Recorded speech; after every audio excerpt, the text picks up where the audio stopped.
Each year, there's always a lot of debate across a wide variety of issues in Utah's legislative session. So what issues actually matter to voters? Looking at how voters think about issues based on how they voted or did not vote for him in a red state like Utah, I think it helps us understand, is that penetrating all the way down to the issue kind of priorities people have? On this episode, we profile new survey data showing which issues Utahns care about. We also help you understand the makeup of the state's electorate and the issues they care about based on how they voted in the last election. You're listening to Defending Ideas. Defending Ideas is a weekly podcast produced by Sutherland Institute. On this show, we are committed to renewing the principles of common sense conservatism, making you a better champion of sound ideas.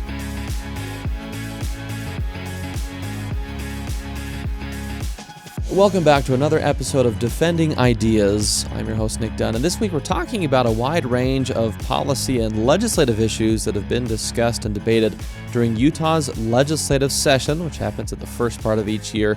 And in the waning days of the session, we want to check in with some experts to talk about some new polling from Sutherland Institute and Y2 Analytics about what Utah voters care about. To dive into some of these issues, I'm pleased to welcome into our studio Jade Burt. He is the Director of Research for Y2 Analytics. Thank you. It's a pleasure to be here. Good to have you, Jade. And also, of course, Derek Monson, our Chief Growth Officer here at Sutherland. Yeah, thanks, Nick. Thank you guys for both spending some time on Defending Ideas. We have a brand new issue brief, 2025 Utah Voter Priorities, that we just released from Sutherland Institute, that we have this great partnership with Y2 Analytics to really capture voter sentiment on a wide range of issues in a regular way. And let's just dive right in, because these new findings really are just trying to understand what do voters care about, and then there's some interesting things kind of we'll dive into. But first, I'd love to just hear kind of takeaways from both of you guys. What did we find? What are some of the top issues for Utah voters? I'll jump in first. The top issue, as far as we saw, was housing. Now, it wasn't a runaway top issue, but Utahns care about either more housing being built, and some Utahns care about the types of housing that are being built or land being available to build housing on. But housing consistently popped up as a top issue for Utahns. Yeah, I think I would kind of say, I guess, in addition, because that's exactly right. I mean, in the numbers, it's pretty clear, and no matter how you cut it, housing it's either in the top 5 of people, or it's, by maybe a large margin, their number one issue. If they're asked what their number one issue is, the largest proportion of people chose housing as their single issue. But beyond that, I think it's kitchen table issues, right? It's financial issues. If you go to the top 3 of how people, chose their top 5, the top 3 are housing, the economy, and taxes. Clearly all dealing with costs. I mean, certainly, Jade, made a good point about there's a diversity of considerations about housing, like types of housing and that kind of thing. But given housing prices, that's certainly in the mix.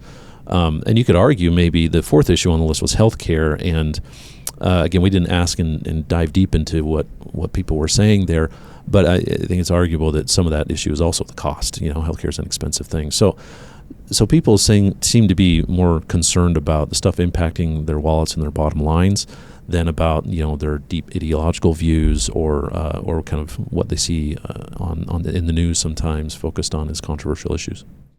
Let's stay on that point for just a second, because I think it illustrates something, Derek, that when we've done this kind of thing before, in fact, we had a legislative priority survey a year ago that showed what I recall housing also being at the top then, which again isn't really surprising, I guess. We talk about it so much here in the state.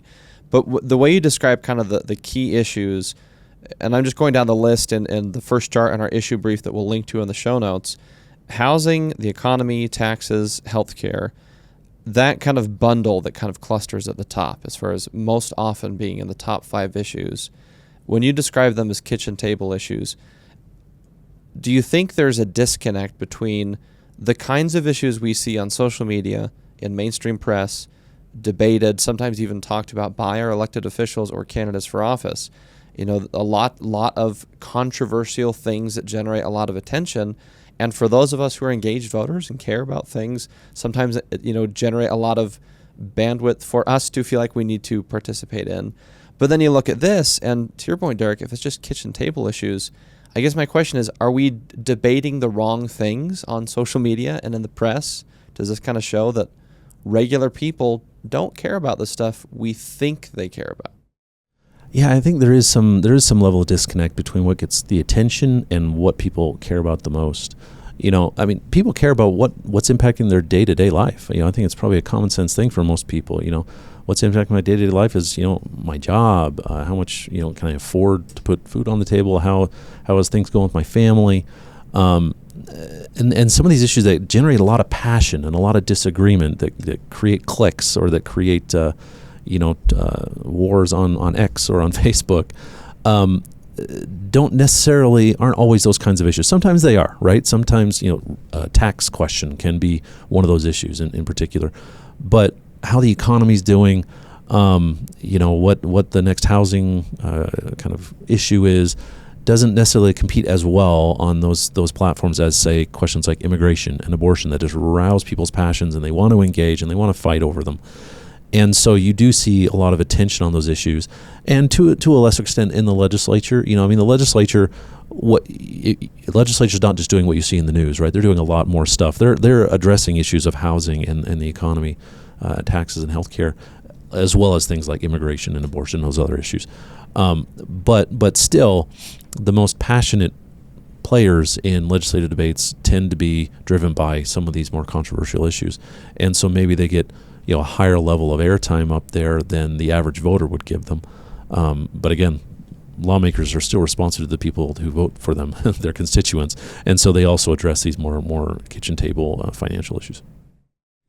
Yeah, I'll just jump in there real quick. Perhaps one reason that you see abortion or immigration be more hotly debated is that the people who do care about those issues, who said that one of those issues are in my top 5, often really care about those issues, right? For example, even though only 27% of Utahns said abortion is in my top 5 issues that I care the most about, of that 27%, nearly 40% of them had it as their number 1 issue. So it was a pretty stark, if you care about it, you care about it a lot, and perhaps there's a lot of passion behind some of those issues, and that's why they rise to the top in terms of debate. Yeah. Well, and you also have, to that point, you also have organized entities that channel that passion into legislative debates. And you have that on a lot of issues, but there are a lot of them on some of these more passionate issues, right? Organizations that exist on one side or the other of the issue. It's not just on one side, but that exist to try to influence legislative debates. And so it does maybe create more of a lever for stuff to happen on those issues in the legislature and on the media too. Would that be true in immigration as well? Because on the first chart, and again, for folks just listening, we're looking at the list that shows the percent of Utah voters that identify this particular issue in their top 5. So when we list housing, economy, taxes, healthcare, that's the order of, again, large groups of voters say these issues are in my top 5. And then immigration is the 5th on that list. So I wonder if it's the same kind of thing, Jade, that yes, a lot of people care about immigration, but those who do care about immigration, they really care about it. Yeah, it's not to the same extent as abortion, but immigration still punches a little bit above its weight in that regard. So I want to ask both of you kind of, when we look at the broad data, there's also some really interesting demographic breakdowns in some of this. Housing, kind of, as you said, Derek, kitchen table issues seemed pretty consistent when we look at the overall rankings. But can you talk to us about different groups of Utahns who care about different issues? Because it's one thing to just look at the voting population as a whole, say, okay, where do kind of all Utah voters, and again, this is a survey of registered voters in Utah, where do all Utah voters kind of land as far as the issues they care about? When you start to break it up into other subgroups, what stand out? What's surprising? What's interesting that we ought to know about? Sure. The thing that stood out the most to me, what we set up sort of 4 subgroups of Utahns based on their issue profiles, based on their voter profiles. And we had a core Trump group. We had a Republican loyalist group who voted for Trump, but they're not part of the core Trump audience. Then we had a conservative or Republican but didn't vote for Trump group, and then a non-conservative and non-conservative, non-Republican, non-Trump voter. And what surprised me was how similar the issue priorities were, at least at the very top, between the core Trump voters and the Republican loyalists, the people that voted for Trump but maybe aren't part of that core audience, and then how similar the non-Trump voters were, regardless of whether they called themselves a conservative or a Republican. Can you, just so it's clear for the folks out there, can you give the definitions of, and again, there's 4 categories: core Trump voter, Republican loyalist, conservative or Republican non-Trump voter, and then non-conservative non-Trump voter. Can you explain how do you land in one of those categories? Yeah, so we didn't want to make, because we were interested in the issue profiles of these groups, we couldn't draw lines based on the issues that they cared about, because we were interested in defining the groups by some other metric than their issues. And so it came down to, did you vote for Trump? And the core Trump voters had to vote for Trump, and either they only voted for Trump they couldn't, if they voted for Trump and Lyman, then they were part of that group, and if they voted for Trump and no other Republicans, then they were also part of that group. And we tried to capture the, I want to say, political outsider, people who feel disenchanted with politics as it is. That's what I would call the core Trump group. Republican loyalists are people who voted for Trump and at least one other non-Lyman Republican. They vote for Republicans pretty consistently. Conservative or Republican non-Trump voters are people who did not vote for Trump, but they consider themselves either a conservative or a Republican. And then the last category is everyone else. They didn't vote for Trump, and they don't consider themselves either conservative or a Republican. I do want to ask, but before, we'll kind of talk through some of where those different groups line up on different issues. But I want to ask first, and maybe Jade, start with you, but Derek, would love your thoughts as well. That specific way to break down voters, why that? Why? Oh, I guess let me ask it this way: why is that instructive to us trying to understand issues and voter preferences? And what can that teach us that's different than kind of the traditional breakdown of just Republicans and Democrats, conservatives and liberals? They're kind of the red-blue thing. What's interesting and unique about this approach? I think what's interesting and unique about this, if I were doing this in a different state, I might have done it differently. But I think given the dimensions of Utah politics specifically, there is a sizable group of conservatives or Republicans that didn't vote for Trump here, and it's interesting to hear about what they have to say.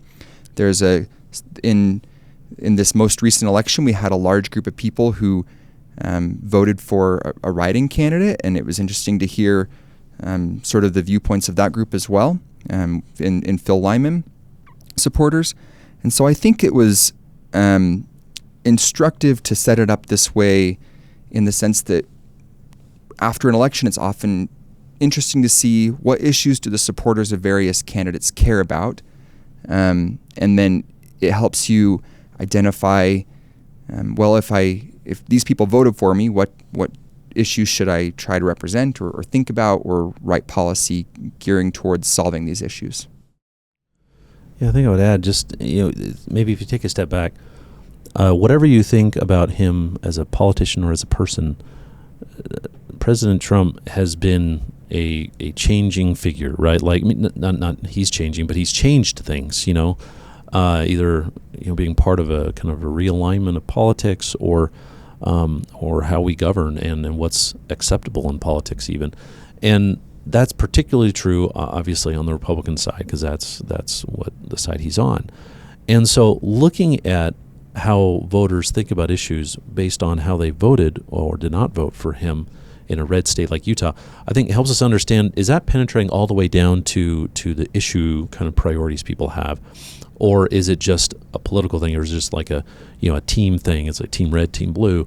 And one of the interesting things I think is coming out is, at least when you come to the top priorities, those who are core Trump voters and those who are maybe more typical Republicans, they order things a little bit differently, but they tend to care about the same things. At least in the top 3, they cared about immigration, the economy, and taxes. Now, core Trump voters ordered them in that way that I just listed, and Republican loyalists ordered them in taxes, economy, and immigration. And then housing was the 4th for both of them. and then they had different priorities on the 5th.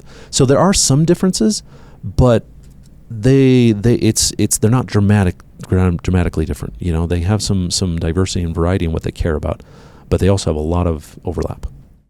Let's dive into that a little more. I want to mention some of these stats just to give a sense of scope for our viewers and listeners out there, that in these 4 categories, and again, this is representative of the entire Utah electorate, right, Jade? Yes, that's correct. So core Trump voters, as you defined earlier, are 18%.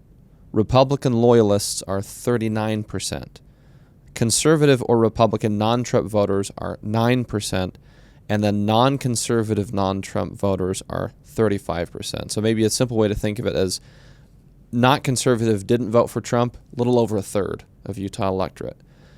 Conservative but didn't vote for Trump, about 1 in 10. Everyone else is either a Republican loyalist saying that, well, I voted for Trump and I voted for other Republicans, or voted for Trump and Lyman for governor. So I kind of just wanted to kind of give those, the biggest single group was the Republican loyalist crowd that voted for example, President Trump for president, Governor Cox for governor, or maybe the Republican nominee for senator, so things like that. So when we think of kind of those sizes of the groups, now let's talk a little more about kind of the issues where it lines up. And Derek, you kind of gave the good overview of those 3: immigration, economy, and taxes. Let's just look at the top for a second. Core Trump voter, immigration was the top. Republican loyalist, taxes was the top. Conservative or Republican non-Trump voter, environment was the top. That was actually kind of surprising to me. What stands out to you guys about kind of those top issues or those rankings? What's surprising or interesting? Well, one thing I think that's interesting is that when you get on, the political right, as we refer to it as, that there's just different buckets of voters, and there are people who identify as conservative or Republican, right? But they care about issues that we typically associate with the political left, the environment being number one. And so the idea of thinking that everyone who has a particular identity, be it partisan, be it ideological, is all the same is kind of just wrong, and not only is it wrong, like if you actually communicate with people that way, you're going to not be actually communicating with them. You're going to be either confusing them or irritating them probably because you think they're something that they're not. And I'm sure it's the same in the other direction, right? In a blue state, when people more identify as more liberal or Democrat or progressive. So it's important, I think, to recognize just there is a diversity of voters no matter how they identify. Our political system just forces them to identify in a couple of buckets because that's how it organizes itself. Well, just to add to that, and then Jade, I want to get you to expand on that. In some ways, looking at this survey data, I look at myself and I think, well, personally, poverty and upward mobility is something I cared very deeply about personally. It's part of one of my areas of work focus here at Sutherland. And I look at some of these numbers, and only 3% of voters say poverty was their number one issue, and I think it was 23% said it was in their top 5. And I'm like, God, that issue is important. Come on, guys. That should be a little more important to all of us. But that's, again, an issue, to your point, Derek, that is not traditionally sort of thought of as the kind of thing, conservatives would really care about.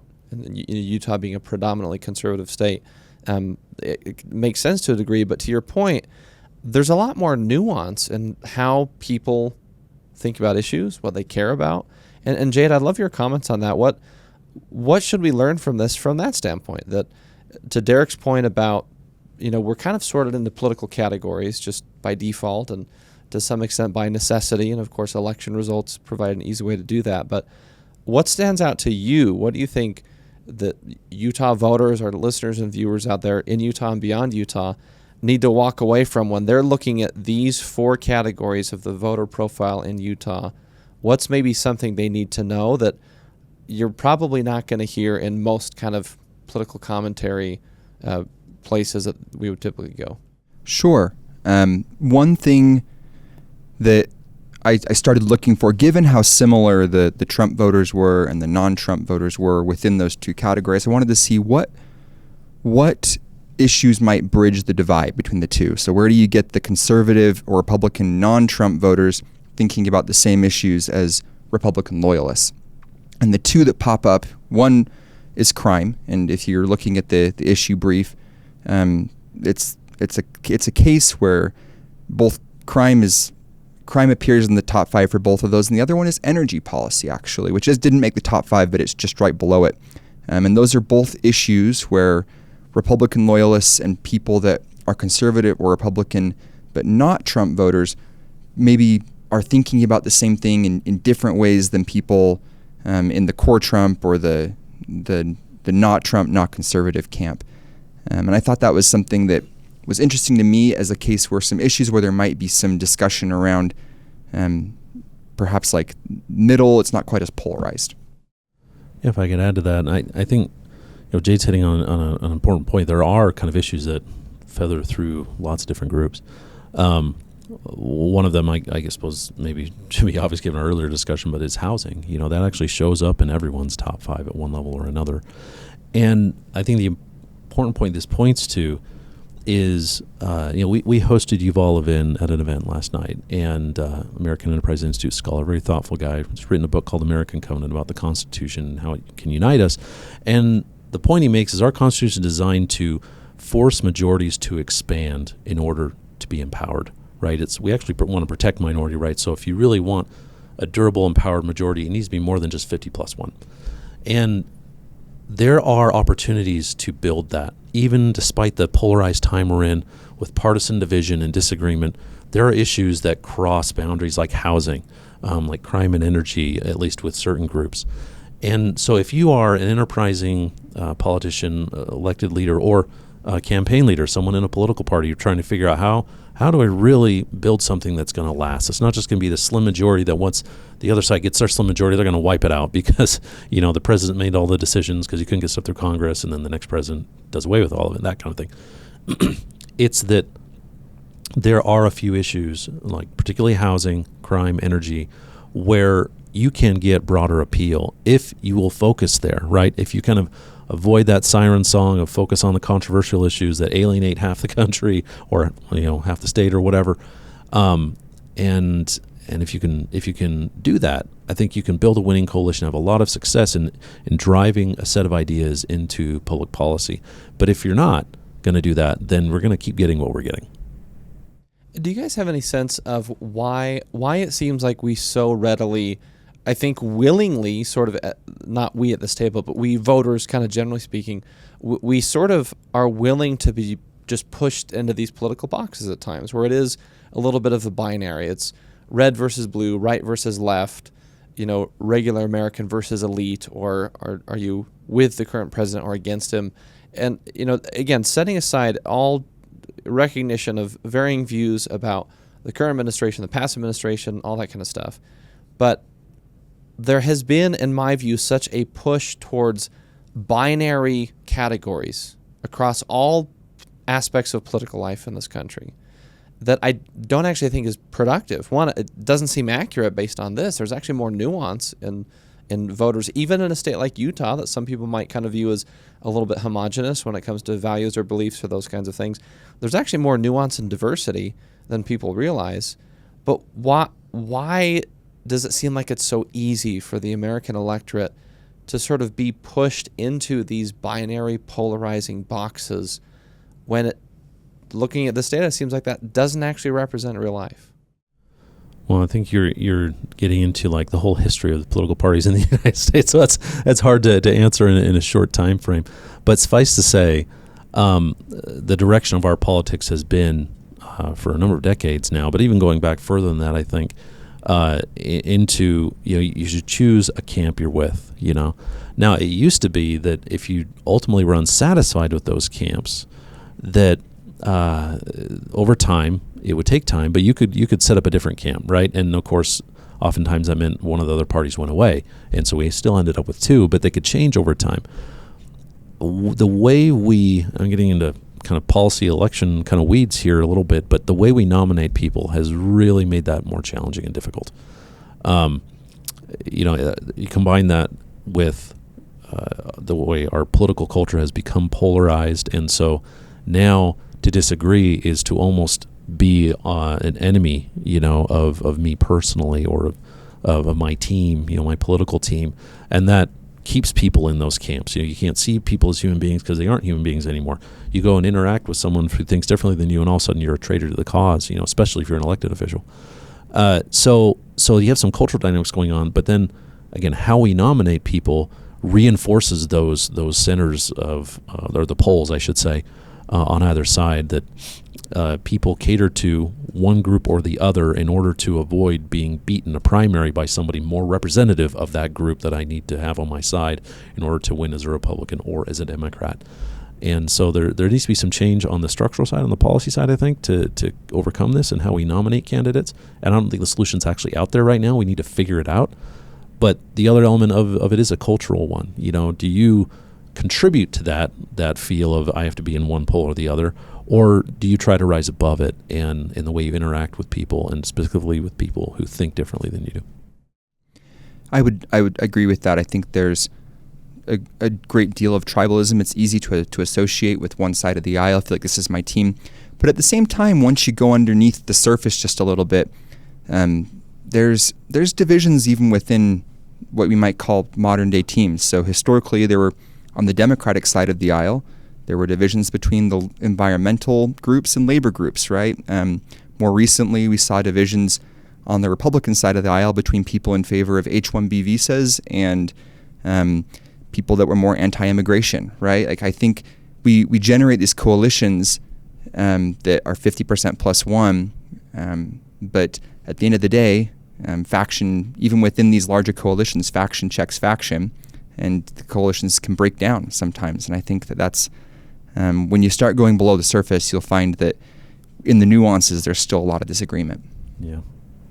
Well, and the crazy thing about that, if you're a political practitioner, is it's actually a great way to not regularly win an election, to do it this way. Because as folks build these coalitions, they're not building them with build the biggest tent possible in mind. They're building them with, how do I get just above that majority that'll let me get power without having to make a lot of compromises on things, without having to give much away. And what that means is, once one element of your coalition gets unsatisfied with something, which is going to happen in politics, it's how politics goes, now you're below a majority and the other side wins, right? And this is why you can't have these lasting kind of impacts, because people aren't willing to build the big enough majorities that if one part of the coalition went away, they still have a solid majority and they can find a way to piece things together to rebuild back up to that broader majority. Well, and I think it also, if we look at the modern application of presidential power, just looking at the current and previous administrations, the kind of this, and Bill Duncan on our team, who does a lot of great work on constitutional law, has articulated kind of a lot of the kind of the core principle of how we should govern often isn't actually how things get done today, where a new president comes into office and there's just a flurry of executive orders. That happened recently with President Trump. That also happened when President Biden came into office. And an analogy, or an example rather, that comes to mind, you're talking about with these broad coalitions, and kind of, you mentioned even there's sometimes divisions within sort of partisan tribes, but just looking at examples of when a broader kind of, to use a Yuval Levin phrase, durable coalition, I think he said, was used, versus when it's kind of this governing by bare majority and even governing by executive order. If in 4 years from now there's a Democrat in the White House, I'll bet the money in my wallet that they're going to go and reverse a bunch of executive orders and put a bunch of their own in place. And kind of this ping-ponging back and forth just doesn't make a lot of sense. I'll use an example again from an issue area that I care about, poverty and upward mobility. The 1996 welfare reform legislation was a broader, more durable coalition that was bipartisan, where you had a Democrat in the White House, a Republican in Congress, and came together to make some really, what I think are some amazing reforms to the safety net that plenty of research has shown some of the benefits from. That's been durable for decades since then. Whereas this kind of, what you're saying, Derek, just the 50+1, if I can get there, then I kind of do whatever I can for a few years while I have that narrow majority, and then I'm going to lose it. It just doesn't seem like a way to affect lasting change. And I guess maybe one of the questions would be, if I'm an elected official, or if I am a future candidate for office, and I'm hearing this conversation, I'm looking at this data, and I'm looking at the voter profile in Utah, and assuming if we were to replicate that for all other 50 states, it would show different things, but it would be very interesting to see kind of where things kind of fell. How do I interpret it? What am I supposed to do with this information? Again, if I'm a policymaker, if I'm a candidate, if I'm trying to accomplish something meaningful in the realm of politics and policy, how do I use this information in a way that's actually constructive? I think there's two ways you could do that. The first way would be to look at this data and go, what are the issues that Utahns say they care the most about? Like, what are the priorities that Utahns have? This is just looking at the state as a whole, right? Like, people, their number one issue, housing, the economy, taxes, and what are they saying about those issues, right? Like, I think you can start there and say that people have these concerns. People say these are issues that are important to them. I should focus my energy and attention on those issues. The second thing you could do is you could look a little bit deeper down and say, I feel like I want to particularly represent a certain group of people.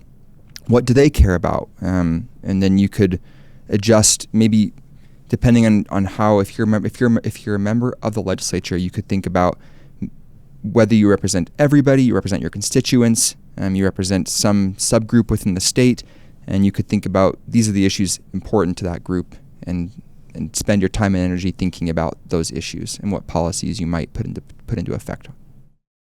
Derek, I'd love to hear your thoughts too of, again, how should elected officials or candidates for office interpret this data? If I can interject briefly, though, to kind of add on to what Jade is saying, that when we're talking about kind of as people are looking at who they represent, or kind of where elected officials or voters may fall when it comes to various identities, tribes, categories, however you'd want to describe it. It seemed to me that in years past, what the thing that helps determine kind of which partisan or ideological camp you were in was not so much the issues you cared about, but the types of solutions you'd want to bring to the table. Long debates of government intervention versus free markets versus civil society, state roles versus federal roles, those kinds of things we've talked about a lot on this show. Whereas now it seems like, well, if you say you care about this issue, irrespective of what your solution is, but if you just say, I care about issue X, instantly people kind of put you in a partisan camp. So I just want to flag that and ask, again, any commentary on that, but also, again, what's the application of this for elected officials, for candidates? Well, I think a lot of it comes down to how you frame things, because people will try to put you in a camp based just on your position. But do you feed that caricature of you, or do you push against it in ways that people are like, no, that doesn't make sense, And we're in a political time where there's a lot of people who are comfortable accepting the caricatures of them, and they think actually maybe it helps rally the base. Look, I'm being attacked by these guys, and just for believing in X, Y, and Z. So that is something that takes a lot of political skill to navigate, and frankly, it might be a 1 in a million kind of person who can do it, and that's part of what we need, I think. But but let's presume you're not that transformational politician, right? Then I think what you can do is just recognize the underlying realities, that there are people who across the board care about certain issues, and you can make that your base, your foundation, and then understand that there's going to be limits as to what you can do given the situation we're in, until we get to things like reforming how we nominate candidates that in ways that then allow a different type of candidate to come to the fore. Ultimately, I've hit on the kind of the primaries, how we nominate a lot, but that's because that's kind of the limiting factor in what we can do right now. If there's a broad agreement, for instance, on housing, but our candidate nomination systems don't allow someone who has a broad solution on housing to come forward because it alienates certain polls and they hold the keys, well, then you're not going to get that broad solution. And so you do need to kind of, I guess, revisit how some of these things work. But again, if your goal is to affect lasting change that impacts and improves people's lives, helps families, helps individuals and businesses for long periods of time, then this is doable if you make some of those changes. And it just depends on, I think people have to ask some honest questions in politics to themselves about what is it that they care about the most. We talk a lot about our policy agendas, but that's not how we act, right? We act about as if we care more about things like appealing to a certain poll to win a primary. And if that's not what we really care about, we can change how we do primaries so that isn't the problem. People aren't doing that. And so it's one thing to say things and it's another to do things. And the question is what we say aligned with what we do? And if it doesn't, then maybe we need to revisit what we actually say we care about and recognize there might not be a lot of credibility to that based on our actions. In the few minutes that we have left, I want to shift a little bit to some of the other categories this survey did. So we've talked a lot about the voter profile again, which I was really excited to talk about because I think that's honestly one of the most fascinating parts of this report, the survey findings of just understanding where the Utah electorate is, and to your point earlier, Derek, about how regardless of how people feel about the current president, he is a change figure, however you put it. The electorate politics has changed in some significant ways as a result of him being on the scene in recent years. So glad we spent a lot of time on that because that's fascinating. But I do want to ask about some of the other categories and just kind of get some of your key takeaways. And this might provide some additional granularity to, again, elected officials, future candidates, and even voters that want to be engaged on these issues in a way that's constructive. So when we look at, and this is, again, in our issue brief that we'll link to in the show notes, I just want to go through some of the other top issues based on different categories. We also broke it out by age, income, and parental status. So when you look at some of the top issues by age, 18 to 44-year-olds, housing, 45 to 64-year-olds, housing, 65-year-olds and up, taxes. Let's pause there for a second.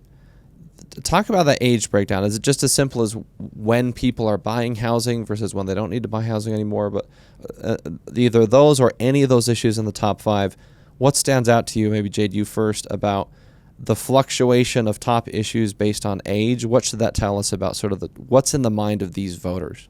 Yeah, I'm going to take a little liberty here, and I'm going to pair it with the income thing. And I think what you said, that people that are thinking about buying housing, whether that's a first home if you're 18 to 44, or maybe moving to a larger home, or perhaps even downsizing if you're 45 to 64, it has a lot to do with this is a major event that's going on in my life, and that's something they're thinking about, and it's expensive, it's difficult, housing is hard to come by. And especially when you compare that with the top five issues by income, housing is a top issue for anyone making over $75,000 a year. And for those making under $75,000 a year, it drops to third, which suggests that perhaps it's this idea of people that are thinking about seriously buying a home have it as a top issue. But when you're below a certain income threshold, perhaps it fades into, well, maybe I need to improve my income, like increase my income, or there's other issues like the economy. The economy needs to improve in order for me to consider purchasing housing, and that's why other issues would come out on top when you kind of combine that age and income thing together. That was something that stood out to me was those who earn less than $75,000 a year. It wasn't housing, it was healthcare. Well, again, we're looking at this ranking of how often this issue shows up in the top five for folks.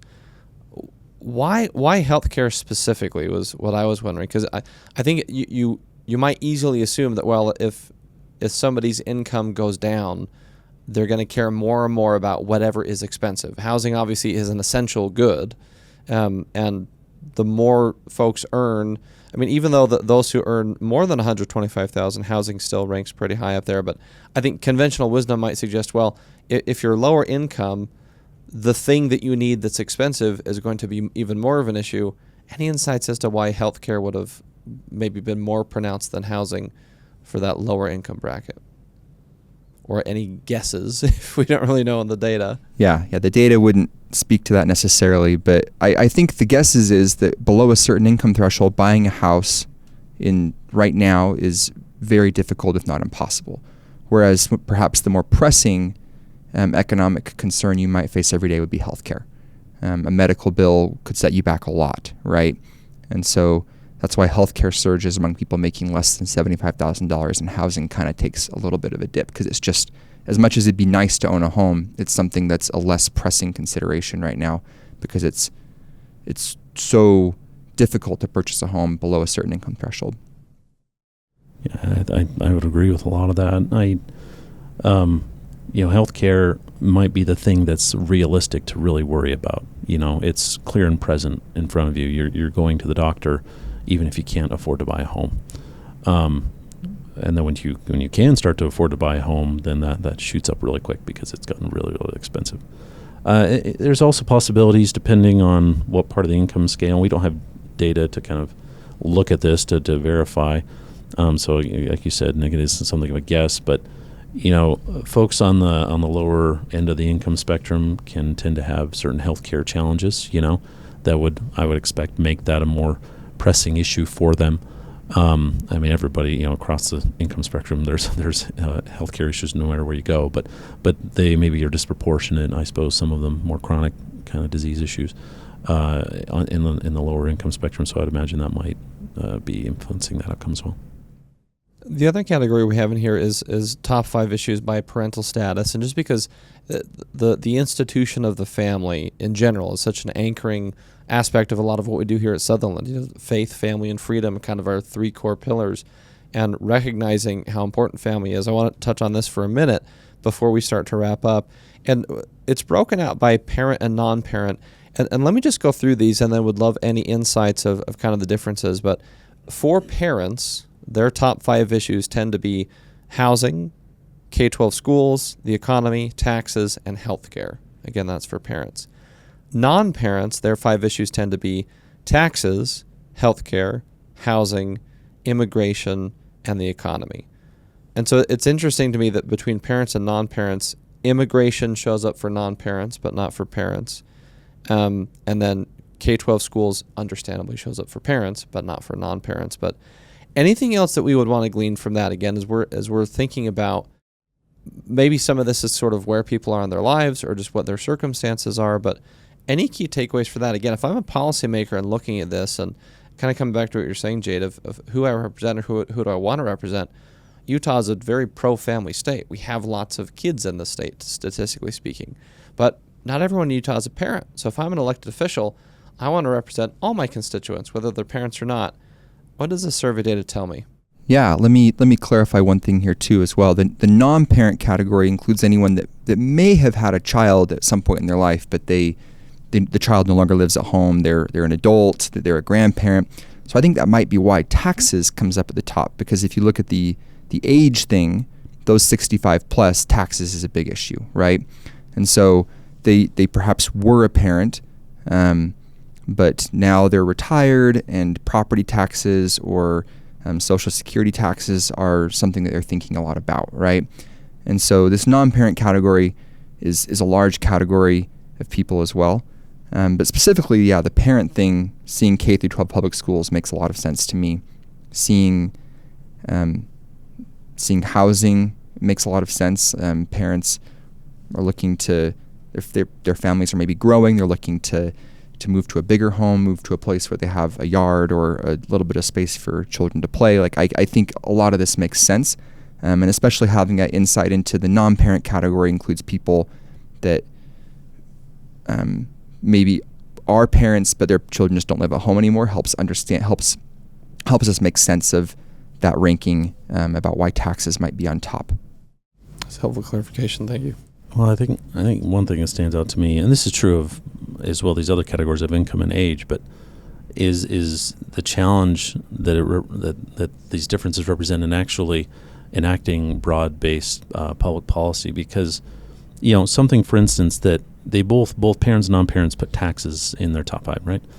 But things that might benefit non-parents, given the diversity of that group that Jade pointed out, might not have the same effect on parents, right? You could decrease tax liability, for instance, for seniors, But then that means in order to balance the budget, you got to, either pull that income from, or that tax revenue from somewhere else, or maybe you have to raise taxes on someone. I mean, these are debates going on, I think, or that will be soon grow in intensity at the congressional level, because they just enacted a budget bill, and now they're figuring out what to do over the next 10-year horizon under the Trump administration, and they have to pull revenue from places, and then they want to cut taxes in other places, and so navigating this is not simple and easy. I mean, sometimes it might seem like that to us as individuals. We look at it and say, well, duh, the president, the member of Congress, my legislator, the governor, they just ought to do this, and that's great.